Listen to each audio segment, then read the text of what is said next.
Now let's try to understand Ewald constructions.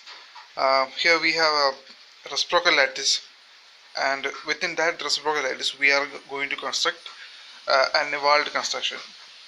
So here first we draw a vector AO such that it ends, the AO vector terminates at the origin O, and the length of that vector is 1 by lambda. Lambda is the wavelength of the incident X-ray, and um, and taking 1 by lambda as a radius, we construct a circle in 2 dimension, and in 3 dimension it will be a sphere.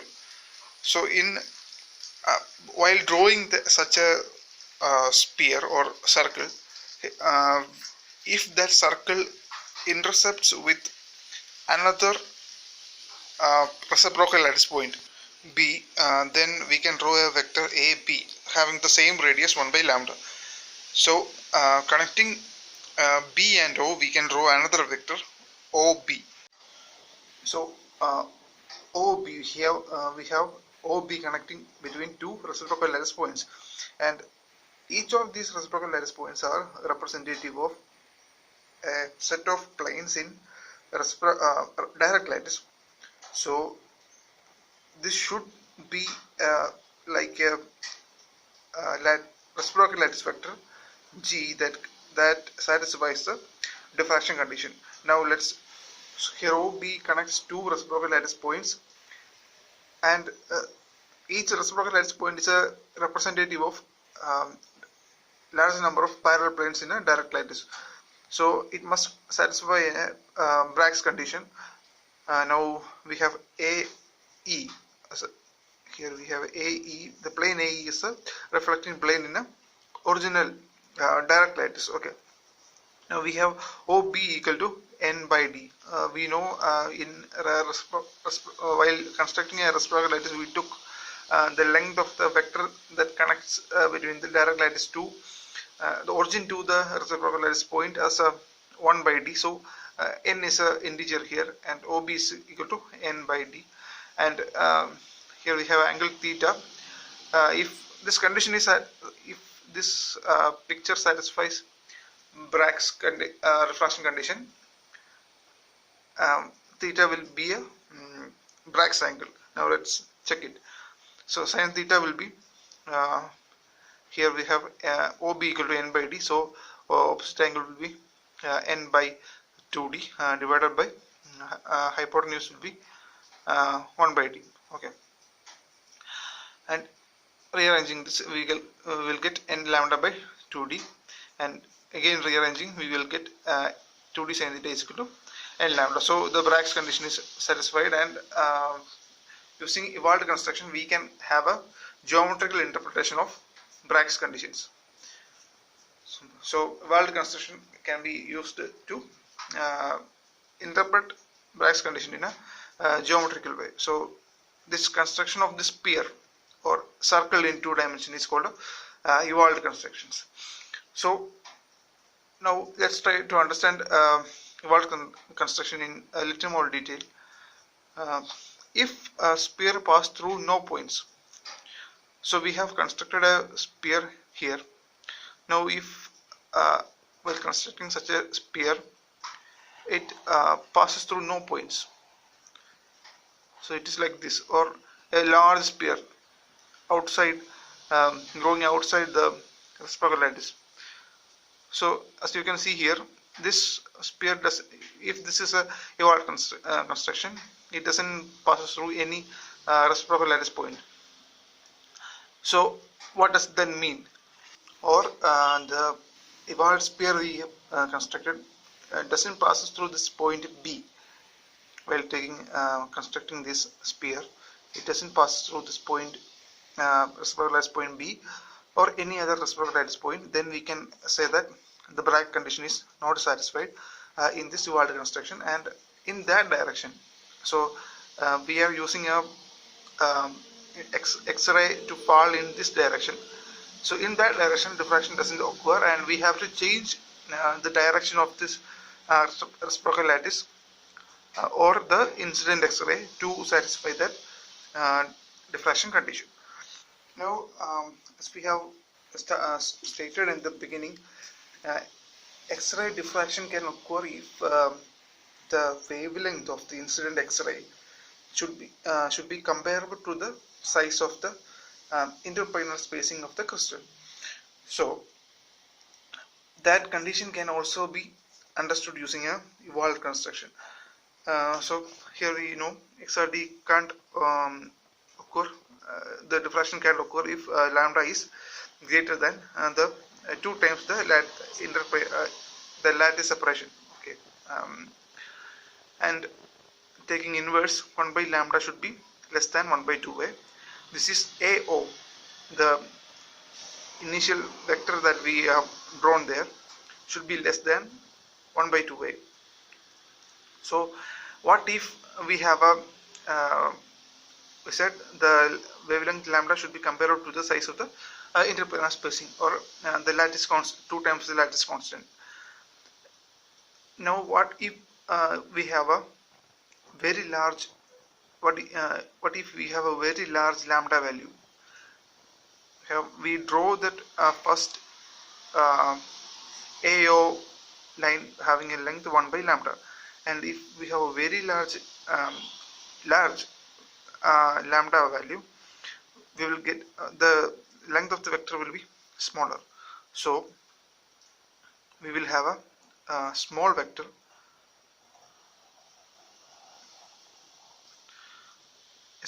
and a Ewald sphere will be smaller, and this Ewald sphere will not pass through any other reciprocal lattice point, because its size is so small, so that it will not pass through any other reciprocal lattice point.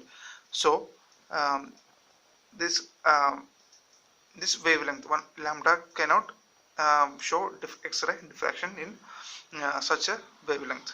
The previous figure we have shown, or the Ewald construction, can be again used to obtain the other form of Bragg diffraction condition that we have obtained earlier. So this is the previous figure, and we have had the length of the vector as 1 by lambda. Now we scale the entire figure by a factor of 2 pi. Okay, now multiply this 1 by lambda by 2 pi, and we will get 2 pi by lambda as the length of this AO vector, and 2 pi by lambda is the wave vector k, and so this will be k, and this will be k dash. So if this represents the incident beam, and k represents the incident X-ray beam, and from another point here, another reciprocal point, that incident wave vector gets reflected, and that can be denoted by k dash, and both that planes represented by reciprocal lattice points O and B dash here can be connected by a reciprocal lattice vector G, or delta k. Okay, G is equal to delta k. We have G is equal to delta k, and we know, so this is both this k and k dash are equal, as both are radius of the Ewald construction. So k and k dash will be equal, and k dash can also be represented as a sum of k and g. Okay, so k and k dash are equal, so k dash will be k plus g whole square equal to k square, and squaring k square plus 2kg plus g square equal to k square, cancelling 2kg plus g square equal to 0. This is a diffraction condition. The other form of or the vector form of diffraction, Bragg diffraction condition. This can be called the vector form of Bragg diffraction condition that we have obtained earlier. So so k dash can be k plus g, and k minus k dash is equal to g. So from Ewald construction we can obtain all those results, the Bragg diffraction condition, and the minimum wavelength that is required to obtain the diffraction condition. All those things can be clearly understood from a Ewald construction. Now let's try to understand Brillouin zones. This will not be a detailed discussion, as we have done it before.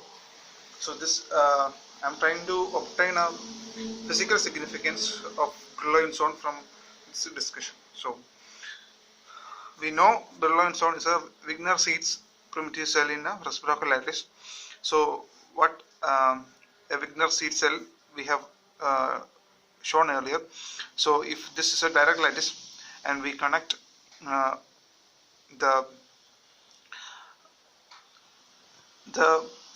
we connect a point in direct lattice to all the surrounding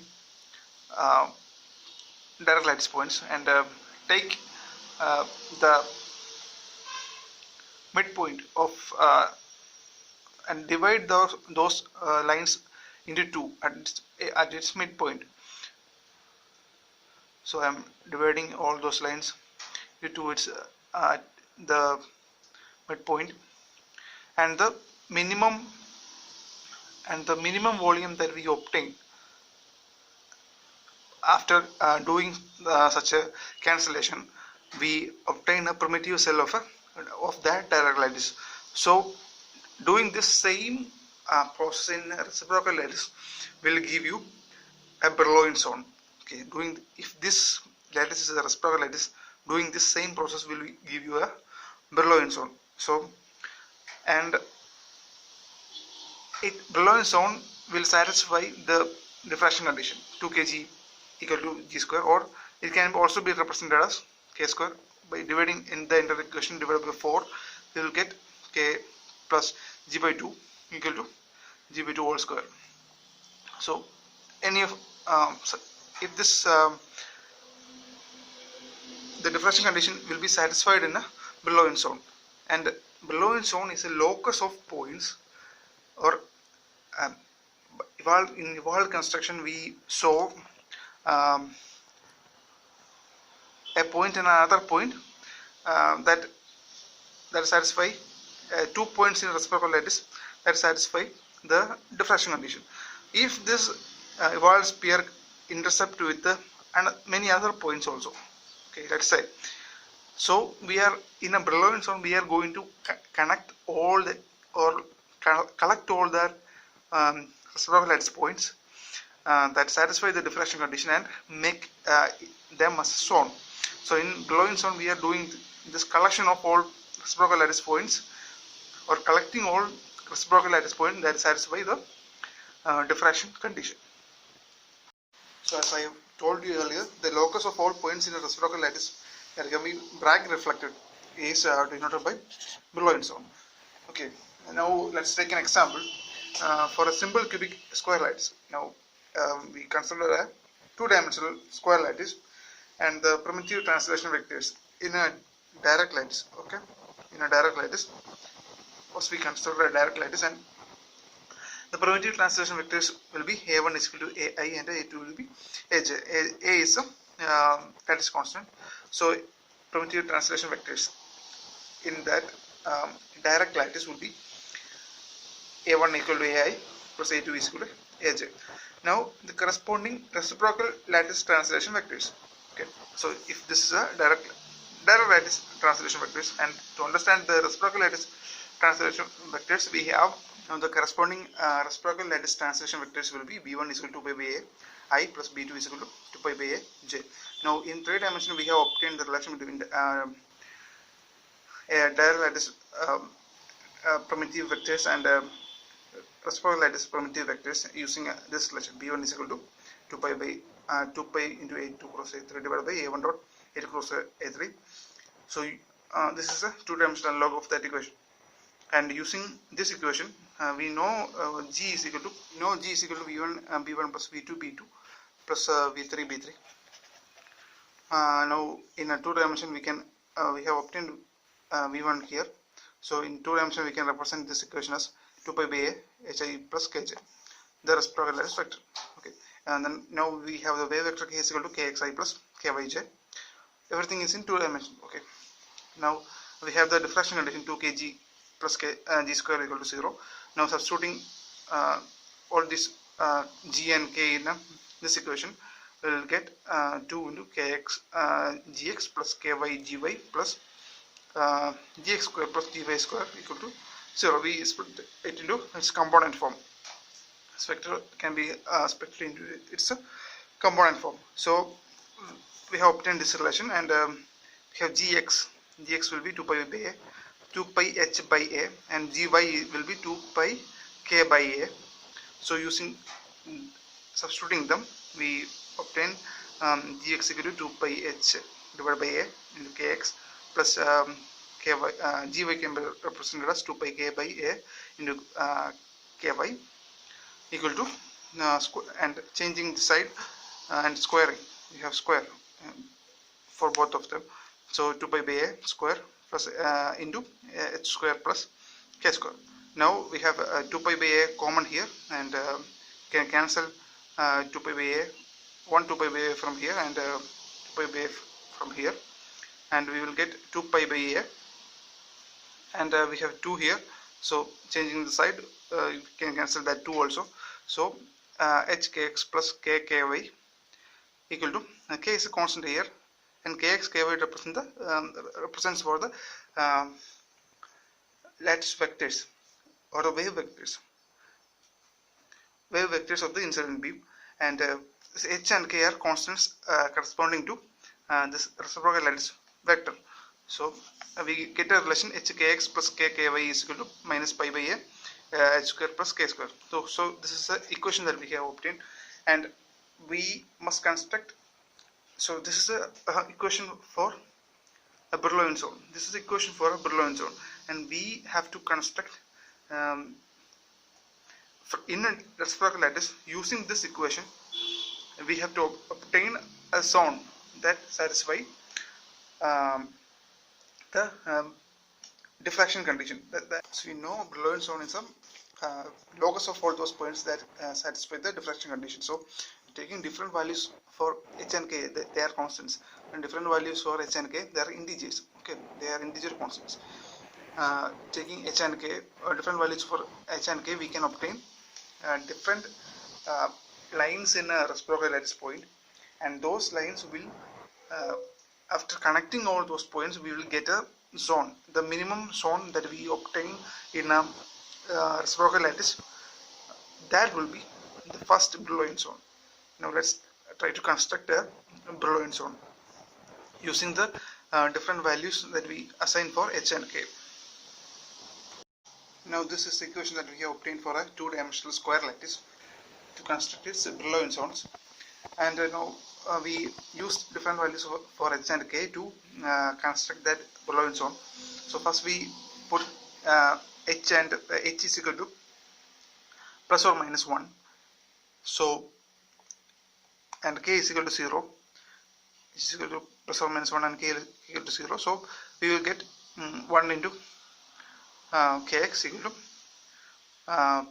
minus pi by a into plus or minus 1 whole square. So this equation can be kx equal to plus or minus 1 pi by a, k will be 0. So the equation we get is kx equal to plus or minus pi by a, and ky can be any arbitrary value. Now let's try to plot this plus or minus pi by a in a, this is a reciprocal lattice points. So here we have the origin here, and now about the origin we are trying to construct a Brillouin zone. So we have kx equal to plus or minus pi by a. So this is the ky direction, and this is the kx direction. So this is the origin. So about the origin we have plus or minus pi by a. Two lines are have to be drawn about that origin. So here the kx equal to plus pi by a point will be like this, and minus pi by a point this will be kx equal to plus pi by a line, and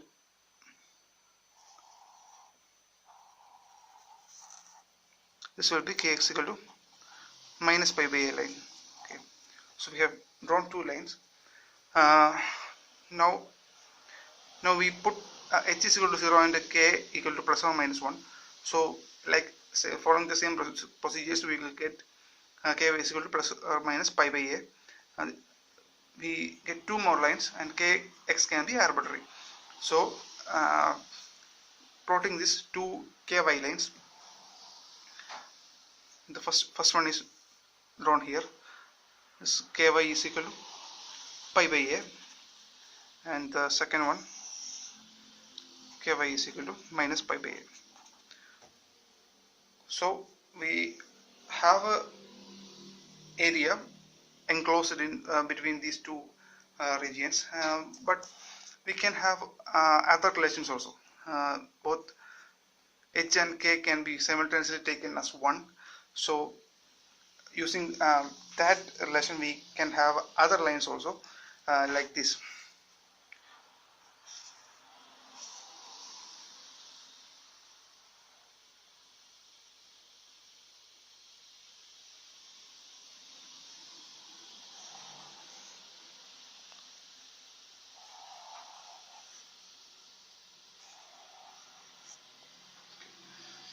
These lines correspond to kx minus ky is equal to 2 pi by a, and this corresponds to kx plus ky is equal to 2 pi by a, and taking both, here we took one value as 0, and taking both the h and k as one value, having plus or minus one values, we can have 4 combinations, and for that 4 combinations we will get 4 lines like this, slanting lines. So we have obtained using the entire combination, we have obtained a Brillouin zone diagram. So the minimum area enclosed region, okay, these lines, the area in which these lines form a minimum area enclosed, that region will be the first Brillouin zone. Okay, so here we can see these 4 boundaries form the minimum area, then this will be the first Brillouin zone. Okay, and the area between the first boundary and the second boundary, okay, here if we proceed from this origin to the outer side, here we will cross the first Brillouin zone boundary, and the next boundary will be here. So the area between the first boundary and second boundary will be the second Brillouin zone.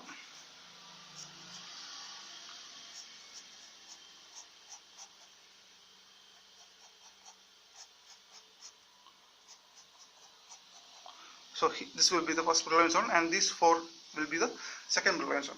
And if you imagine this in a 3 dimension, this first zone will be a cube, and this second zone will be pyramidal structures attached to this cube in all the sides. Okay. Another important point that you have to keep in mind is that having a vector like k2 placed inside the Brillouin zone doesn't mean that it can be Bragg reflected. So if you want to have a Bragg reflection, this vector should terminate on a Brillouin zone boundary. Okay, if this vector terminate on a Brillouin zone boundary like this, like k1, if it terminates on a Brillouin zone boundary, then only it can be Bragg reflected. So if you can represent k1 as incident beam terminating on a Bragg on a Brillouin zone boundary, and we can have a reflection k1 dash, and the connection point will be G, the reciprocal lattice vector. Okay, this delta k will be G, the reciprocal lattice vector connecting these 2 points. So in this, as we know, in this diagram the diffraction condition is satisfied, and here we can't have another vector k2 terminating on a k2 dash terminating on a diffraction boundary, or sorry, Brillouin zone boundary. So the diffraction condition will not be satisfied for a k2. So if we want to have a diffraction condition, the wave vector, the incident beam wave vector should terminate on a Brillouin zone boundary. So the area enclosed by kx equal to plus or minus pi by a, and ky equal to plus or minus pi by a will be the first Brillouin zone, and enclosed by that slanting lines will be the second Brillouin zone. And so at the Brillouin zone boundary, only at the Brillouin zone boundary, all the k values or the incident wave vectors will be direct reflected.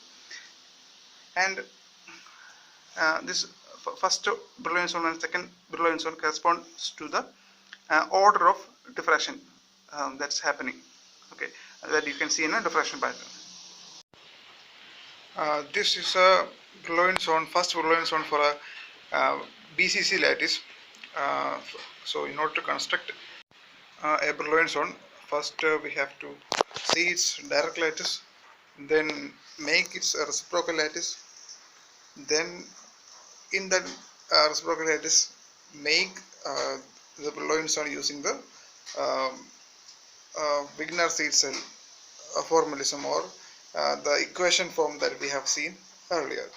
And this is as we can see in this way, this is a first Brillouin zone for a BCC lattice. And for a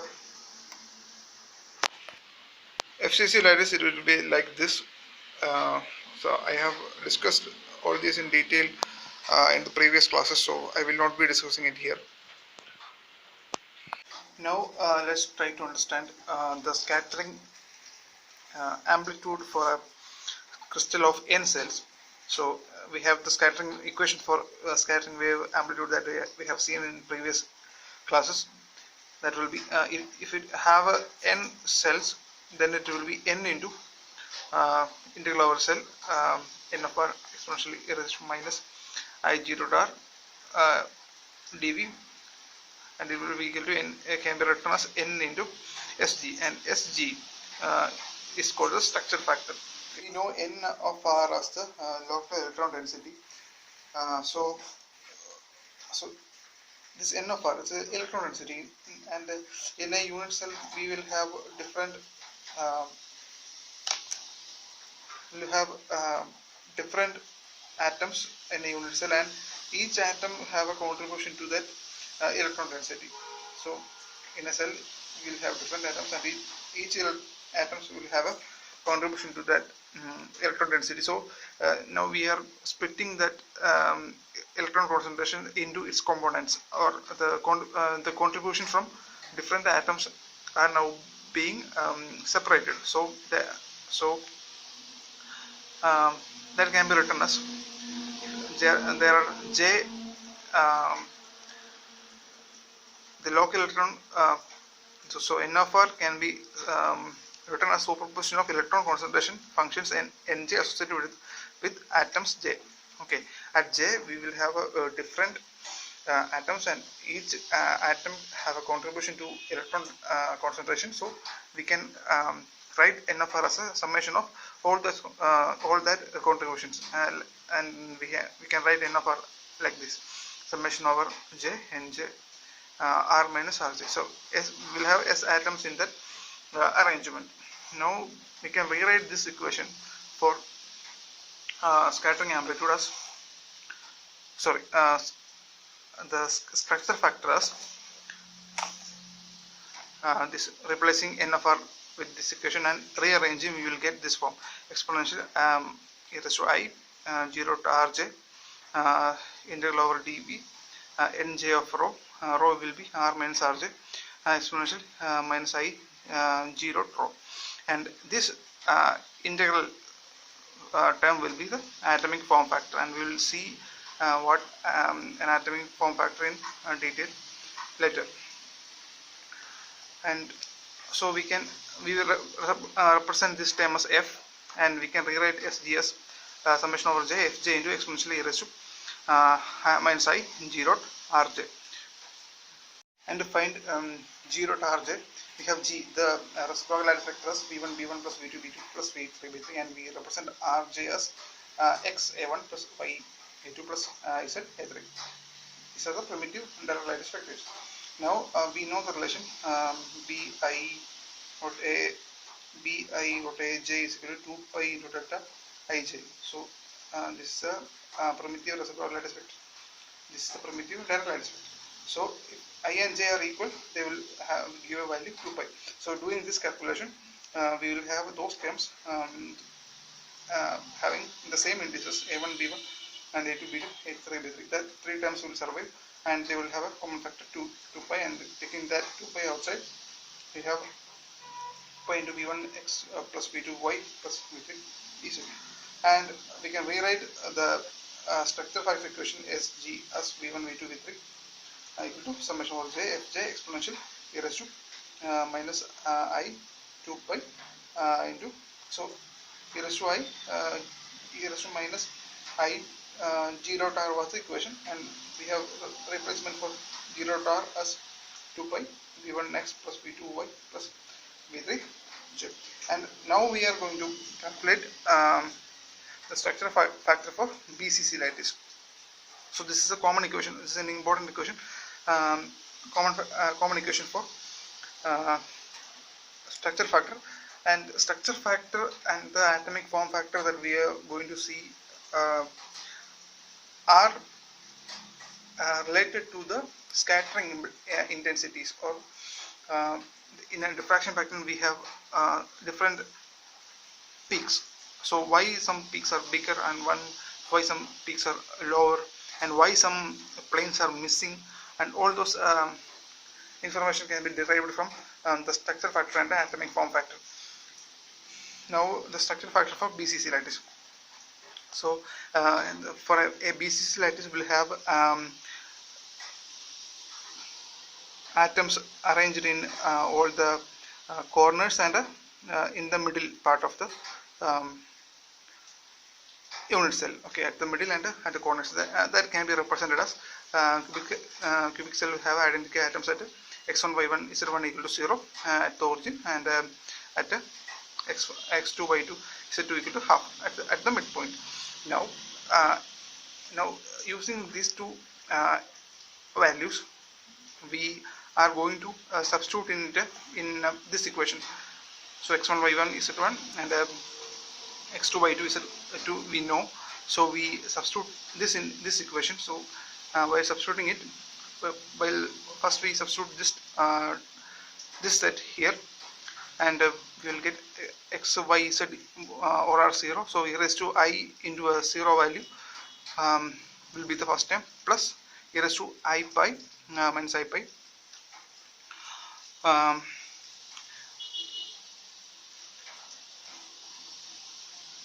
So now substituting this term, all will have a half value, half v1 plus half v2 plus half v3.